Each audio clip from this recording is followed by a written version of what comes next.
The views expressed on the Nova Society are those of the panelists and guests and do not necessarily reflect the views or opinions of the Phoenix Research Institute or any institution which any panel member is associated. Welcome back to the Nova Society. I'm your host, Dr. Brooklyn Ann Weldon, and I'm here with my favorite panel, and I hope that they are your favorite panel as well. Dr. Scott Gershwer and yay, that's right, yay, and Dr. Not even Mark's. Huh? Not even Mark's favorite. No. No. Yeah, well, you know who we are, Dr. Scott Gershwer and Dr. Mark Bound, unless you're brand new here. Today we will be answering listener emails, and we have a question from Rebecca, who lives in Seattle, Washington. And Rebecca asks, all we hear on the news, sorry, Rebecca, from the Democratic side is that Trump is a fascist. I've heard a lot of people define the term fascist, but I'd like the panel's take on what fascism really is. What is going on in the U.S. today that makes you think, even if you do, that we are moving toward fascism? That's an excellent question. Rebecca, Mark Scott, your thoughts? Fascism? Which one of us wants to take it? Oh, he's pointing at me. All right. So, first of all, a lot of people have this strange idea that fascism started in Nazi Germany. It did not. It was actually a creation of Mussolini. He basically developed this idea of fascism, and basically it's central power. It's dictatorial power with a single leader or basically a ruling party that holds absolute authority over the citizenry. It is very, very steeped in militarism. It is extremely steeped in nationalism.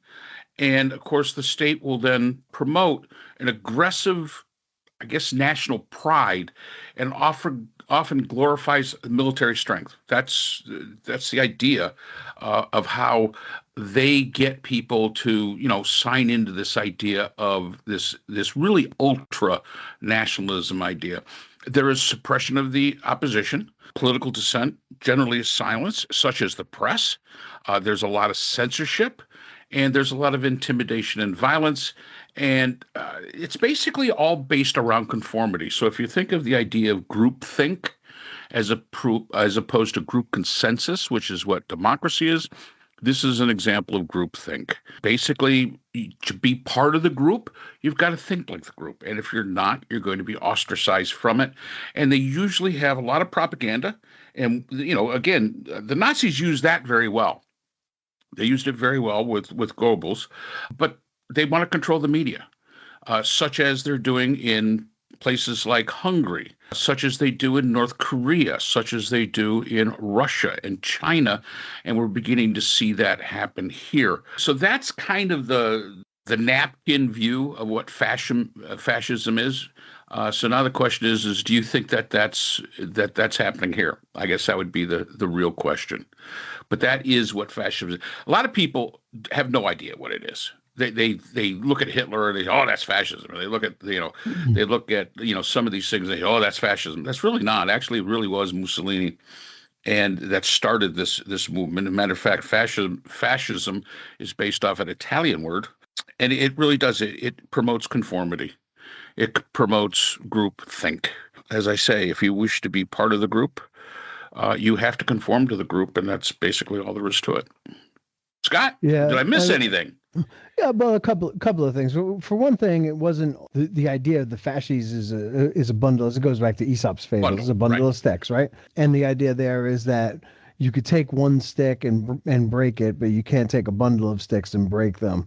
Lincoln and the Lincoln Memorial is clinging onto a fasces, Yep. Right? And I think his other hand is a clenched fist, if I'm not mistaken. And the idea there is that, we're going to hold this thing together no matter what. Mussolini's appeal, I guess, to the Italian people, it has something to do with what you mentioned as far as nationalism concerned. We need to define nationalism also because there is a difference between being a nation and being a state and being a nation state. And that is that the nation in this particular case, in our case here in the United States, is is Christian white men, European background, European heritage, and Christian, I should mention again. And that is the nation. And everybody else who's outside the nation is either here because we're being tolerated, or we're here because we're willing to put in the work to be here, but we are not the masters of this nation state. And that's the kind of nationalism that I think Trump has a lot of appeal for whatever reason. I'm not really sure, but I mean, he does fit the profile, being, I think, a Protestant from European background, German on one side, Scottish on the other, and certainly white and straight and Christian, and that is the gist of what fascism is. As Mark said, I certainly agree with this.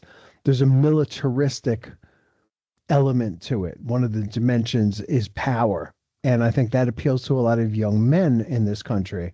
I see it all the time with my own son. I see it with some of my students here at school where I'm teaching right now.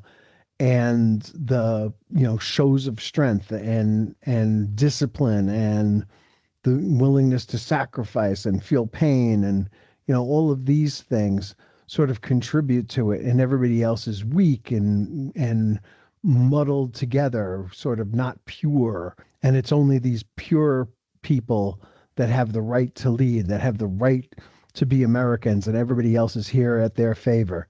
And I think that that's a really big deal, because that is not what this country is about. And to move in that direction it's jarring, frankly, and it's quite sick. And if it continues to move in that direction, I think that we're all going to be in big trouble. And we've seen where fascism leads, and it's not a good place. No. And, the one thing that Scott brought up, it's not a good place. And historically, even though Mussolini basically founded fascism to what we understand it to be today, there have been elements of governments in history that have exhibited fascist tendencies before fascism was actually a word or a concept, and none of them have survived. And I think that's something that we have to truly understand, is that they just do not survive. And I will say this, there's nothing that says democracy is going to survive. Democracy is kind of one of those newer kind of ideas, in the grand scheme of things, that has, came up basically after kingdoms were gone, after empires were gone.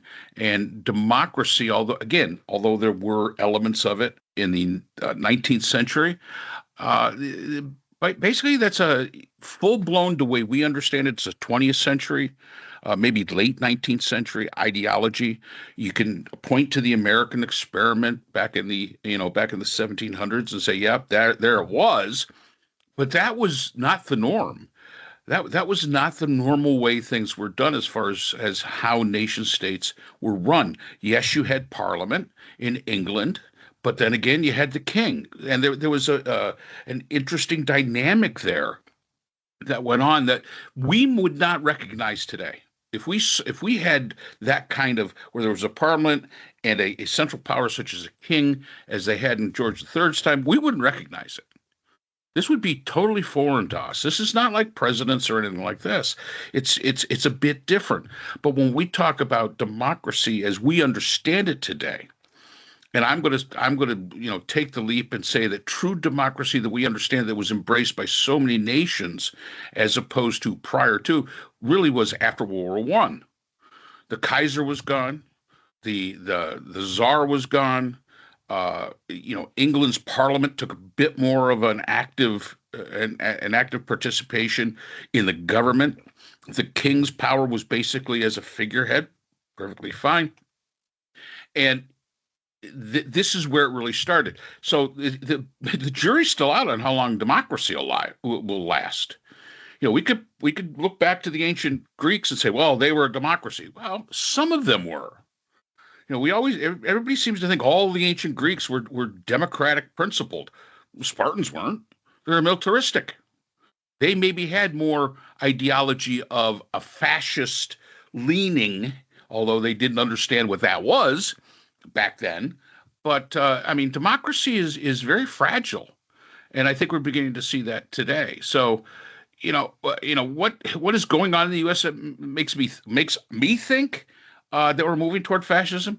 Opposition to the press, opposition to voices, opposition to satire. They're so thin-skinned they can't even take that. The idea of propaganda. A friend of mine said to me the other day, I watch Fox News, but I do turn to all the other channels to see. I see what they're promoting on Fox News, but I don't see it anywhere else. And my comment to him was, well, maybe that should tell you something. If Fox News is the only place you can find it, maybe that's the one that's not the truth. Maybe nobody else wants to put that out there. Maybe nobody else believes that basically what's on Fox News is bullshit. You ever think of that part? Oh, no, they've got the facts. No, they don't. So this is what happens. But I'm going to say this. What makes me believe truly that fascism, that we're moving toward it, is because of the apathy and because of basically the stupidity of the American population. We allow it. And we're glad, and we're embracing it. And I cannot understand why. And these are the people that say, well, my rights and freedoms. I got news for you, boys and girls. They're going to take those rights and freedoms away from you. They just haven't gotten to you yet. Today, the United States is ripe for fascism. It is like a petri dish, just waiting for fascism to take hold. Because the populace basically blindly follows talking heads. They want to live in their echo chambers. They want their confirmation bias confirmed. And when they do, they feel better. They will ignore facts. They live in an alternate reality. They're easy to lie to because they believe anything that comes out of half of their mouths. Even when it's proven to them that's a lie, they will not accept it. And again, I always go back to Bonhoeffer. Bonhoeffer's theory of stupidity. We have become a stupid nation, and that makes fascism so easy to come in and take over. And again, we'll get the government we deserve. You mentioned a couple of things that are going on right now that lead you to believe that we're headed toward fascism, and I agree. I mean, I'll say, first of all, the putting troops in American cities is just one of those signs, right? It's authoritarianism. And I think today Trump called for the imprisonment of Governor Pritzker in Illinois because he's opposing the Texas National Guard coming over there. And the mayor of Chicago. And the mayor of Chicago. There you go. So that's certainly a big part of it. A certain kind of lawlessness, the taking out of these boats in the Caribbean and not bothering to prove to anybody that there was actually those were drug smugglers, and that that there's a reason to take them out in this way rather than arrest them, which would be the normal thing to do, to stop the boat, board it, search it, arrest anybody on the boat if they turn out to be carrying drugs, rather than executing them and then not bothering to tell us what the evidence is, just saying we have the evidence. And then last, and this is a really big one, at least for me, is the compliance of the court.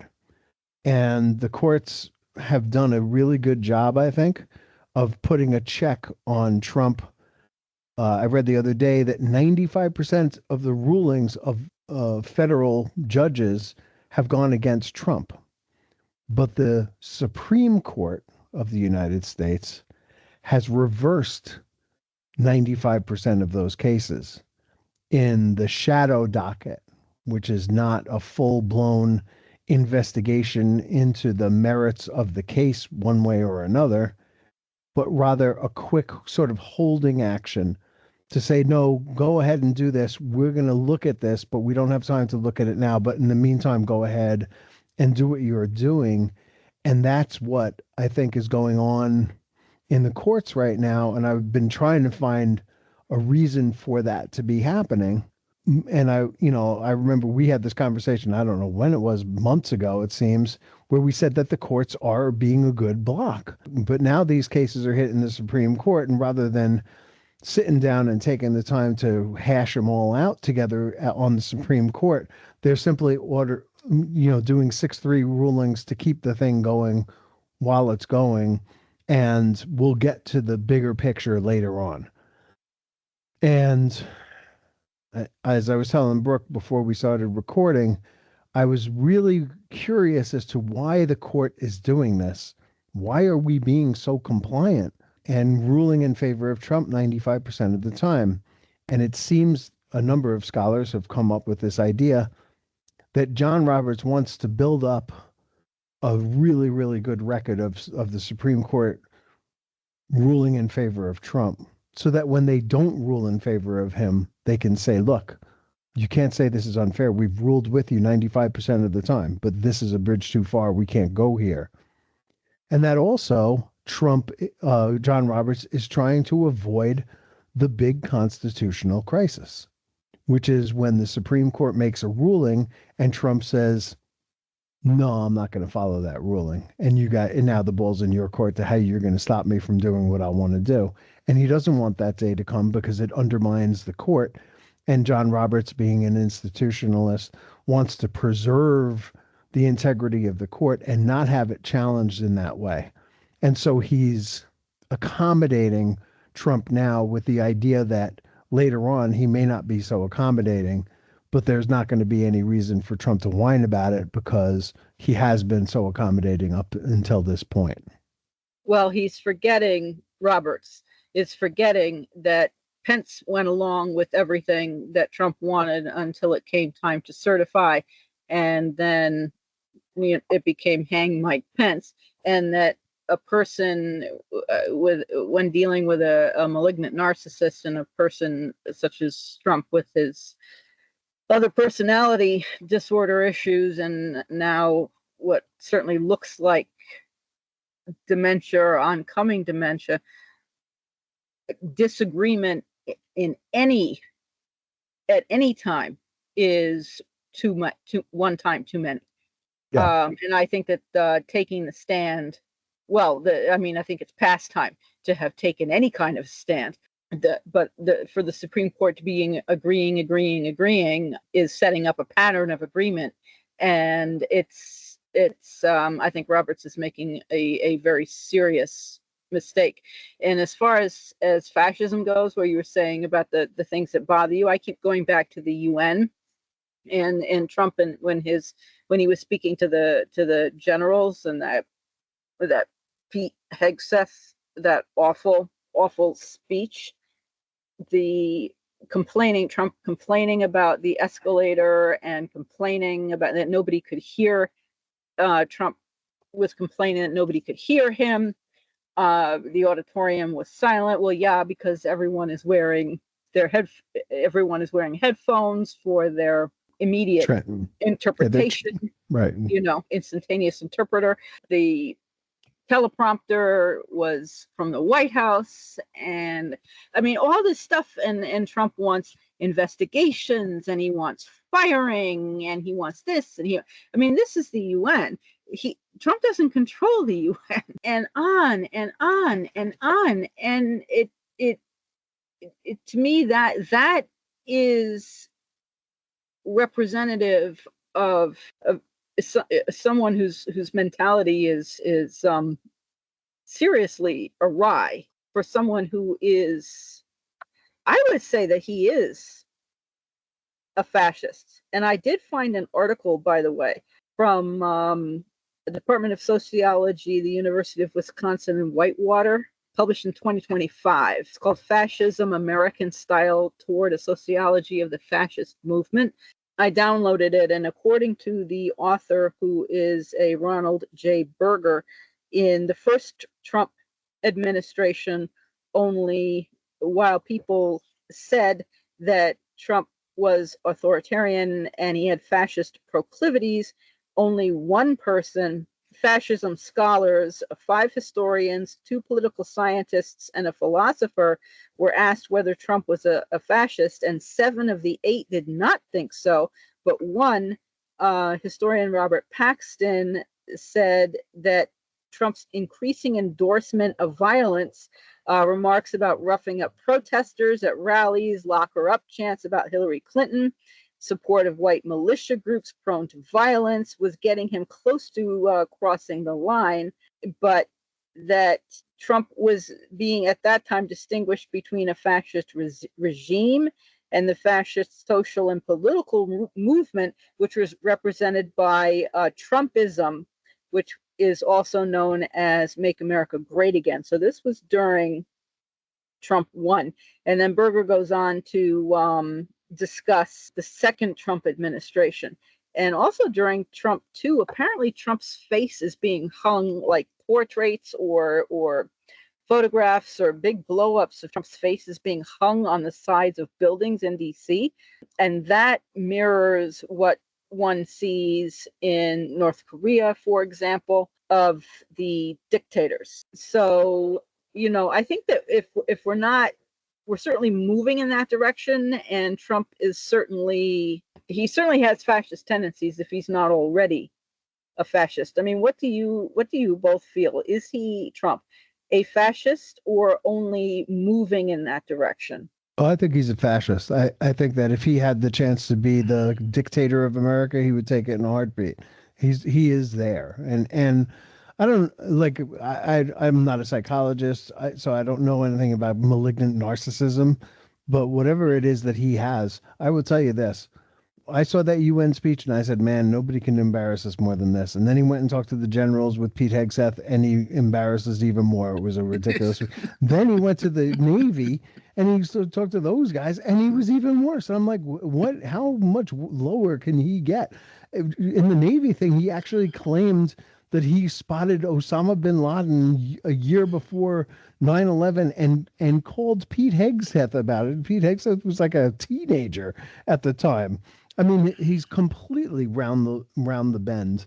And he wrote a book about it that he can't remember the title of. Sorry, yeah, go ahead. And just, crazy with power. And before I turn it over to you, Mark, I just want to, Tim Snyder is a Yale professor who wrote a book on tyranny. It gives you, I think, 20 chapters, short chapters about what to look for. And to Brooke's point about John Roberts, the very first one is do not obey in advance. Authoritarianism gains its powers when citizens voluntarily conform to what they believe a repressive government will demand. Anticipatory obedience is a political tragedy. And yet that is exactly what John Roberts is doing. He is obeying in advance. On the other hand, the second thing to watch out for is that we need to defend our institutions. And John Roberts, I think, is certainly doing that, although he's doing it in a way that I think may cost him the institution in the long run. And then there are more. I'm not going to go through all of them, but one of them is, this intermingling of official armed pro-leader groups with official police and military and unofficial people. And we're seeing more and more of that. And we're seeing more and more violence. We're seeing troops rappelling into a building in Chicago. I had to look that up to see if it actually happened. And thank goodness New York Magazine sent a reporter to see, because it was such an unbelievable thing. Why would they need to rappel onto the roof is like Black Hawk Down, and yet they did that. And they zip tied children and carried them out like logs and laid them down in the street. And this is some really crazy stuff. And when a woman said, hey, watch out for the child, one of them said, fuck that child. And so we're, these paramilitary groups that are in charge of or working with ICE or part of ICE or whatever they're doing are very much stormtrooper, jackbooted thugs that we need to watch out for. Yeah. Is Trump fascist? I think he has fascist tendencies. I look at him as more thinking himself more as a monarchy, and there's a distinct difference there. And I'm talking about a monarchy not that exists, say, in England today, where the King of England understands his limitations. I'm thinking of more from ancient times, that kind of monarchy. I honestly don't think that Trump is smart enough to understand fascism. And now some of the people under him, Stephen Miller, oh yeah, I could say yes, absolutely. He's definitely a fascist. But as far as Trump himself is concerned, I think and again, I make the distinction here. I think he sees himself as a more monarch role. And if fascism is the type of government he has to deal with, so be it. Because he has this unrealistic attitude that if I'm the monarch, if I'm the king, if I have the unlimited power of, say, the kings of past, before parliaments and there was a checks and balances there, it doesn't matter what kind of government that these other people create. I can control it. And it sort of goes back to the same thing with the Republicans when they were first looking at Trump. Their first thought was, we can control him. Well, guess what? No, you can't. And the bad news for Trump is that even if he was to get what he wants, which I hope he does not, he's not going to be able to control it, because eventually a fascist system overtakes the leader itself. That's why they fall. Dictators fall because they cannot truly control. No matter how good of a dictator you are, you cannot fully control the populace and the government that you've created. It becomes an entity of itself, and I think that's something that we have to consider here. Again, I can understand why a lot of people think Trump is a fascist. Does he have tendencies of it? Yeah, so did the monarchs of the past. Absolutely. The dictator, being a dictator. But here's the funny thing. I think he uses nationalism to gain support. He's basically selling the product that the buyers want. He's doing the supply and demand thing, sort of like when he was, on The Apprentice. He's playing a part here. It's an ends to a means. And from his perspective, I believe he just believes that he should be able to do whatever the heck he wants to do, because that's what the king gets to do. Or as Mel Brooks would say in History of the World, it's good to be king. He looks at it in my way that way. I don't think he understands the fascism part of it. I think he leaves that to the Stephen Millers and the Hegseths and all the rest of them that are out there. And I'm not even going to say, actually take that back, not Hegseth. Hegseth is a follower. Stephen Miller is not a follower. If there's a dangerous person in the Trump administration, I see Stephen Miller as probably the greatest danger that we've got, because he has an agenda. And the fact is that it sort of aligns with Trump's agenda, but does it really? Or is he just following along? Scott's got something for me. Yeah, so I'm going to go with Russell Vought. So we should actually prepare. We should prepare a standoff between the two of them, and we'll have a bake-off and see which is the worst person. Because I'd throw Tom Homan in there, but I think Tom Homan is just a doer, not a thinker. Yeah. But I think Russ Vaught's a really scary person when you dig a little deeper into who he is. He's a Christo-fascist from way back, and he wants to turn America into a fascist national republic along the lines of Iran, but Christian and white. And I find him really frightening. I don't know what Stephen Miller is, like a Quisling or some kind of miserable little piece of shit. Yeah, I don't know. I mean, he's a piece of crap. Again, from my perspective, and Voight is a very good example. But if you look at the Trump administration, the Pam Bondis, the Hegseths, the RFK Juniors, and all them, they're basically doobies. They're just there doing this stuff.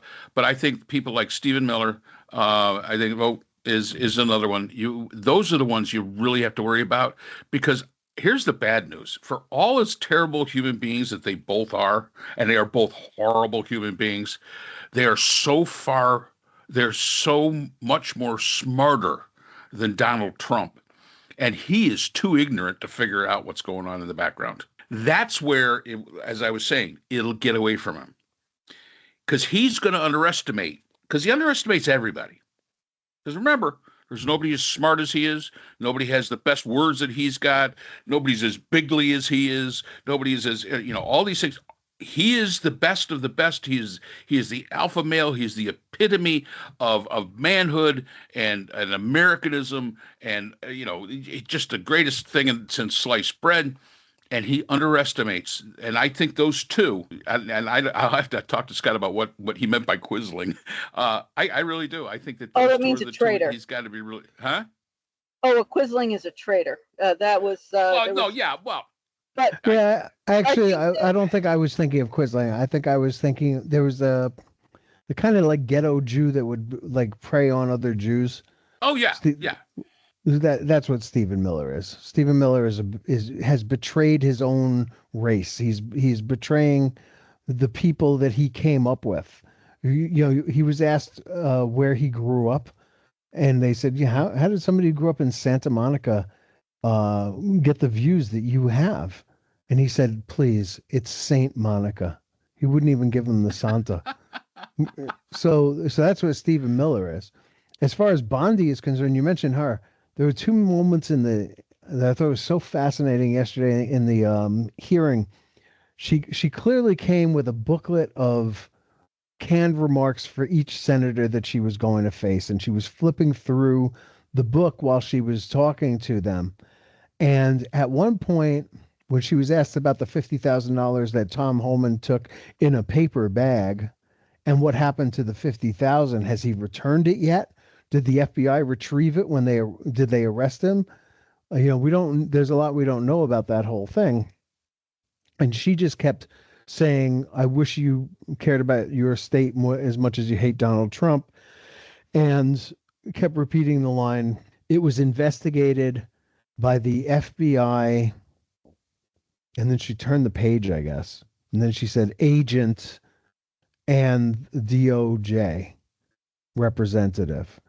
So it was like she hadn't even read through the material before she got it. And she was reading it like a bad actor reads a script and has never said the words aloud, so doesn't know what the flow of the sentence is. When she said that the FBI agent and a DOJ, I was really struck by that. And then a little bit later on, I think it was Dick Durbin said something along the lines of, "You know what? You're going to pay for what you're doing." Or maybe it was Schiff. "You're going to pay for this. Like, he's not going to be in power forever. And what you're doing right now, he might not be held responsible for it, but you will." And for just a second, she shut up. For just a second, she didn't have anything smart to say, because I think she thought about that for a second and she said, "Oh my God, he's probably right." Look, Hegseth is going to prison for ordering these strikes on these boats in Venezuela. Pam Bondi may go to prison for obstructing justice. There are others who are probably in this cabinet or in high ranking positions in the Trump government that are doing what Trump wants them to do. But once Trump is gone, they have lost their rabbi, and they don't no longer have his protection, and they are going to face justice. And look, Biden's biggest mistake was Merrick Garland. Sheldon Whitehouse was grilling Bondi yesterday. My God, how this country would be different if Sheldon Whitehouse had become the AG instead of Merrick Garland. Boy, would that have been beautiful to see. I think Merrick Garland would have made a very good Supreme Court justice. I really do, because I think his ideology about the law, but as the Attorney General, no, I think he was pretty much a bust. Pretty much, I think Adam Schiff would have been better. I mean, when you really look, I mean, I watched a little bit of that. You could tell Adam Schiff was a federal prosecutor. Oh yeah, he's like a terrier. He gets that bone, and he won't let go of it. And I think it was Durbin that said that, Scott. I don't quote me on it. And maybe apologize to all the rabbis out there. We weren't comparing Donald Trump to a rabbi anyway. So I think we answered that one. Hopefully. Yeah. That's a New York expression, by the way. You got to have a rabbi. Got to have a rabbi. Well, I hope that we answered your question, Rebecca, and thank you for your very, very provocative and interesting question. And thank you for listening. Thank you to all our listeners for spending some time with us on the Nova Society. If you are not yet subscribed on the platform of your choice, please do so. Subscribing is free. And we look forward to seeing you again next time on the Nova Society. The Nova Society is a production of Nova Society Media, a division of the Phoenix Research Institute. We'd like to thank our production partners, Buzzsprout, who hosts the Nova Society, Audacity, our editing partners, Apple iTunes, the largest source of podcasts and music on the internet, Spotify, the most popular platform for the Nova Society, and iHeartRadio, your source for all things music and podcasting. The Nova Society is available on all of these and other quality platforms listed in our description. We'd also like to thank all of our listeners. Without your support, the Nova Society would not be possible. If you have a question or comment, we can be reached at nova.society.podcast@gmail.com. So for Dr. Brooklyn Ann Weldon, Dr. Scott Gershwer, and all of our production partners here at the Nova Society, I'm Dr. Mark Bound. Remember, the true power in society is knowledge. Thanks for listening, and we will see you again next time. We'd like to thank our sponsor for this episode, BH Conflict Resolution Services, a full-service dispute resolution firm offering expert, cost-effective mediation services to couples, groups, and businesses. BHCRS can be reached at www.bhcrs.com.